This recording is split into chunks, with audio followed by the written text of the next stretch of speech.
Astro సిండికేట్లో మీ personal and business promotions కోసం కింది నెంబర్కు కాంటాక్ట్ చేయండి.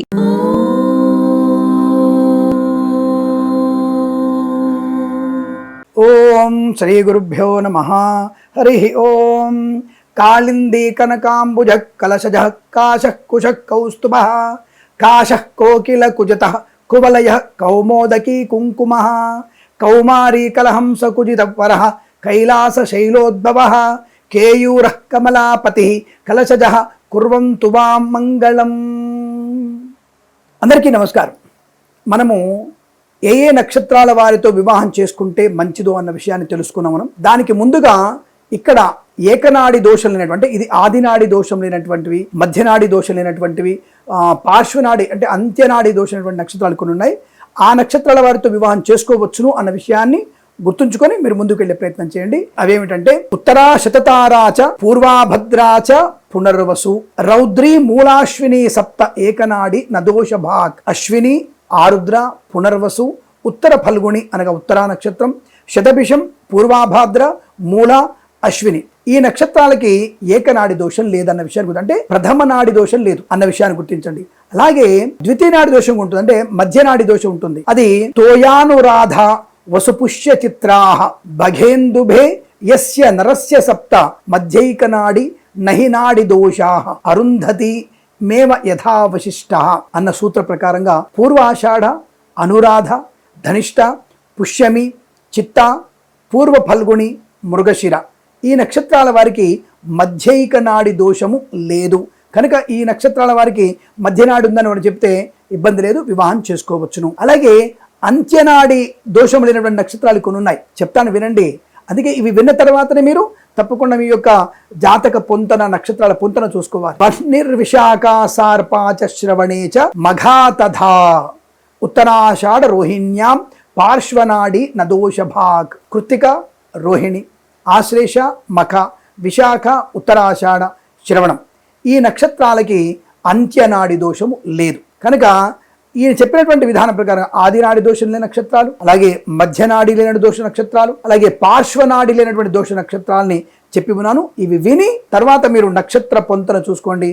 అందరికీ నమస్కారం. ఆరుద్ర నక్షత్ర వ్యక్తికి, అబ్బాయికి ఏ నక్షత్రము అమ్మాయి సరిపోతుంది, మేలాపకంలో అనుకూలంగా ఉంటుంది, వివాహం అయితే ఆనందంగా ఉంటుంది, సంతాన యోగం బాగుంటుంది అనేటువంటి విషయాల్ని చెప్పుకుంటున్నాం. ఇవాళ ఆరుద్ర నక్షత్రం అబ్బాయికి ఏ నక్షత్రం అమ్మాయితో వివాహం అయితే మంచిదో తెలుసుకుందామా? వెంటనే మీ అందరూ మన ఛానల్ని సబ్స్క్రైబ్ చేయండి, 10 మంది చేత సబ్స్క్రైబ్ చేయించండి, లైక్ చేయండి, షేర్ చేయండి. ఆరుద్ర నక్షత్రం వారికి అశ్విని నక్షత్రం వారితో వివాహం సూటబుల్ కాదు, పనికిరాదు. భరణి నక్షత్రంతో వివాహం మంచిది, ఆనందాన్ని కలిగిస్తుంది. కృత్తికా నక్షత్రం అనుకూలమైన శుభయోగాన్ని కలిగిస్తుంది. రోహిణి నక్షత్రంతో వివాహం అత్యద్భుతమైనటువంటి ఆనందాన్ని కలిగిస్తుంది.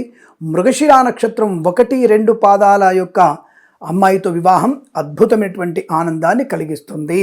మృగశిర నక్షత్రం వారితో ఏ పాదమైనా అనుకూలంగా ఉంటుంది. ఆరుద్ర నక్షత్రం వారితో ఆరుద్రకి ఆరుద్ర నక్షత్రంలో పాదభేదం ఉండాలి, నాడి దోషం ఉండదు. ఆరుద్ర నక్షత్రానికి నాడి దోషం ఉండదు కాబట్టి వివాహం చేయవచ్చును, అనుకూలంగా ఉంటుంది. పునర్వసు నక్షత్రానికి కూడా ఈ ఆరుద్ర పునర్వసుల వారికి అంటే 1, 2, 3 పాదాల వారికి ఏకనాడి దోషం అనేది లేదు. కనుక ఆరుద్ర పునర్వసు 1, 2, 3 పాదాలకి వివాహం చేయవచ్చును, అనుకూలంగా ఉంటుంది. పునర్వసు నక్షత్రం 4వ పాదం వారికి వివాహం మంచిది కాదు. పుష్యమి నక్షత్రంతో వివాహం కూడదు. ఆశ్లేష నక్షత్రం వివాహం ఇబ్బందికరంగా ఉంటుంది. మఖా నక్షత్రంతో వివాహం అనేది గందరగోళ పరిస్థితి ఉంటుంది. అలాగే పుబ్బా నక్షత్రం వారితో అనగా పూర్వ ఫల్గుని నక్షత్రం వారితో అనుకూలవంతమైన మైత్రి, ధనయోగము, వైవాహిక ఆనందం కూడా బలంగా ఉంటుంది. ఉత్తరా నక్షత్రం 1వ పాదంతో ఈ ఆరుద్ర నక్షత్రం వారికి వివాహం అనేది అంతగా సూటబుల్ కాదు. ఇక ఉత్తర 2, 3, 4 పాదాలతో ఆరుద్ర నక్షత్రంతో వివాహం చాలా పటిష్టమైనటువంటి బంధాన్ని కలిగిస్తుంది. హస్తా నక్షత్రంతో అద్భుతమైనటువంటి శుభయోగాలు, చిత్తా నక్షత్రంతో కూడా అంటే చిత్తా 1, 2 పాదాలతో కూడా అనుకూలవంతమైన వైవాహిక జీవనం, సంతాన యోగాన్ని కలిగిస్తుంది. కాబట్టి ఇబ్బందికరంగా ఏమి ఉండదు. ఆరుద్రకి చిత్తా 1, 2 పాదాల వారికి కూడా చాలా మంచి అనుకూలవంతమైన వైవాహిక జీవనం ఉంటుంది. అలాగే వీరికి చిత్తా 3, 4 పాదాలతో కూడా అనుకూలవంతమైన వైవాహిక జీవనాన్ని పొందుకోవచ్చును. స్వాతి నక్షత్రంతో ఆరుద్ర నక్షత్రానికి ఎలా ఉంటుంది? చాలా మంచి ప్రయోజనాన్ని, ఆనందయోగాన్ని, శుభ సంతానాన్ని కలిగిస్తుంది. విశాఖ 1, 2, 3 పాదాలతో ఆరుద్ర నక్షత్రానికి వివాహం శ్రేష్టం. విశాఖ 4వ పాదానికి ఆరుద్ర నక్షత్రానికి వివాహం కూడదు, పనికిరాదు. అలాగే అనురాధ నక్షత్రంతో కూడా ఆరుద్ర నక్షత్రానికి వివాహం మంచిది కాదు, ఇబ్బందికరంగా ఉంటుంది, కాబట్టి చేయకూడదు. జ్యేష్ఠ నక్షత్రం, మూలా నక్షత్రంతో కూడా ఆరుద్ర నక్షత్రానికి వివాహం పనికిరాదన్న విషయాన్ని గుర్తించండి. పూర్వాషాఢ నక్షత్రంతో కూడా వివాహం అనేది మంచిది కాదు. ఉత్తరాషాఢ నక్షత్రం 1వ పాదంతో అంటే ఆరుద్ర నక్షత్రము ఉత్తరాషాఢ 1వ పాదానికి వివాహం చేయకూడదు, పనికిరాదు. అలాగే ఉత్తరాషాఢ 2, 3, 4 పాదాలతో ఆరుద్ర నక్షత్రానికి వివాహం చేయవచ్చును, కలిసి వస్తుంది. శ్రవణ నక్షత్రంతో ఏ నక్షత్రంతో కూడా అంటే శ్రవణ నక్షత్రం ఏ పాదమైనా ఆరుద్ర నక్షత్రంతో ఈ వైవాహిక జీవనం అంతగా అనుకూలంగా కాదు, నష్టాన్ని కలిగిస్తుంది అన్న విషయాన్ని గుర్తించండి.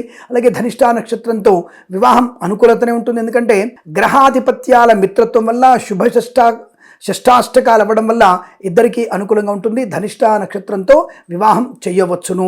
శతభిష నక్షత్రంతో ఆరుద్ర నక్షత్రానికి వివాహం మంచిది కాదు. అలాగే పూర్వాభాద్ర 1, 2, 3, 4 పాదాలతో కూడా వివాహం అనేది సూటబుల్గా లేదు, పనికిరాదు.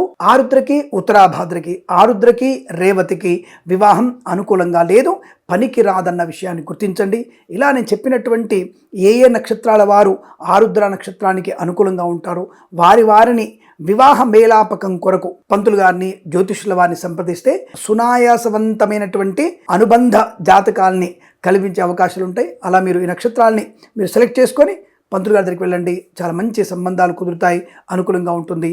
శుభమస్తు, కళ్యాణమస్తు. ప్రేమతో మీ కిరణ్ శర్మ.